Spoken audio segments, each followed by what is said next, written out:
So Chukwuka Monye is the managing partner at CUC Consulting, one man who is passionate about development in Africa, is someone who's got a lot of experience in trading, including Harvard in management issues. So he's joining us live now to discuss a number of issues. He's also the Director General of the Delta Economic Summit Group. Good morning. Good morning. It's good to have you fresh from the holidays. You looking fresh. Looks like things were okay. We're in the year, isn't it? Well, not too bad. Okay, I'm not going to try to put you on the spot. But again, from your experience, what does, when you look at development across the continent is concerned, we talk about big businesses, the Dangotes, the Anglo, American, whatever you call it.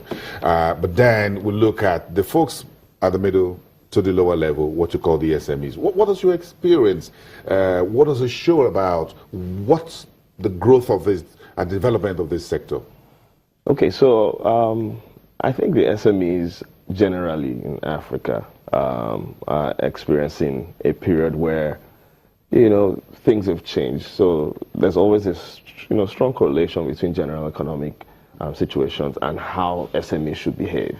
I would say that for Africa in particular, a lot of SMEs need to begin to think about efficiency. They need to think about prudence, because when you're experiencing some sort of contraction in any economy, what typically happens is those that have economies of scale, is the bigger guys that are able to sort of sustain and withstand those challenges. Yes. So it means that the smaller businesses have to be more strategic. They have to become very, very creative, innovative, and very innovative.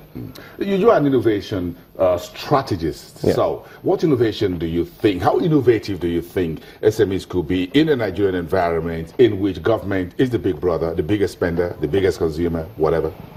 Okay, so there's something I often tell my clients, and it's that because you're managing very, very limited resources, having complementors is key. Now, why is that innovative? Why is that an innovative concept here? It's innovative because we typically don't like to work with people. We typically don't like to partner. And now you're saying, instead of spending so much, work with what you have, right? And partner with somebody who has a complementary product, complementary skill, so that you're not spending extra. You need to keep what you have. That is innovative in this market because we typically, there's a trust, challenge. Trust deficit.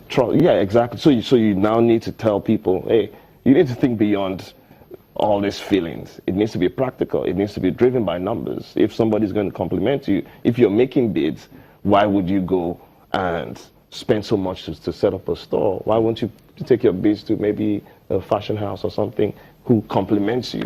So the creative ways you can sort of manage. You stay in the laboratory, exactly. as it were. Exactly. You stay on the workbench, get the job done. Someone else take you to the market. Someone else do the marketing promo. Someone else do this at the end of the day. And I remember years ago, and this is not a PR for Nigerian breweries, but I remember Nigerian breweries at some years down the line, years ago, took the haulage part of the business out and provide incentives for big-time distributors who have what it takes to buy the trucks and what have you. And say, look, why do we need a motoring division in Nigeria, in a brewing company? Why don't we just... Yeah, it changes the entire business model. The entire business model. And folks just say, look, if we're gonna give you products and whatever, you own the vehicle, we don't own the vehicle, we don't want to employ those drivers, we're paying salaries, we're paying wages, we're going to fuel those trucks that make deliveries, we're going to be sure that if they are stopped on the road and some folks are asking for a bribe or whatever, if they breaks down on the highway, we don't have sleepless nights. Just take that out of our hand. We just maintain the fleet of cars, and you guys take over the business. And that's a major thing. So you think that's as an innovation in SMEs, perhaps if I run a fish farm, okay, as an SME, for example, I do bread. Why do I need to own a number of distributor cars or points or whatever? I just produce bread and keep that as my size of business. Well, it's a good thing you're using an agribusiness as an example. Now, what we're noticing in that environment, in that space, is that when you're a small business, it's very easy for you to really go under. Why? Because the costs are really increasing. So if you look at the cost of feed, for instance, you're talking about fish, you're talking about poultry, the cost of feed is going high at a rapid rate. Now, are we seeing the same behavior on the revenue side? Not exactly. So cost is going higher. Revenue a little bit static. A bit static. So if you're running a small operation, just imagine what kind of impact that will have, on your bottom line. Quite a number of smaller agribusinesses actually didn't make it in 2016 because of this fact. However, the bigger farms, did relatively okay because they have the scale and they're sort of taking and leveraging the economies of scale. How do we change this? And this is what I've heard almost all my life. So access to finance. When you talk to the SMEs, two major points get hard knock. The government get a serious knock on the head for power, for roads, whatever infrastructure. Then the banks get a second hard knock, which has to come with finance.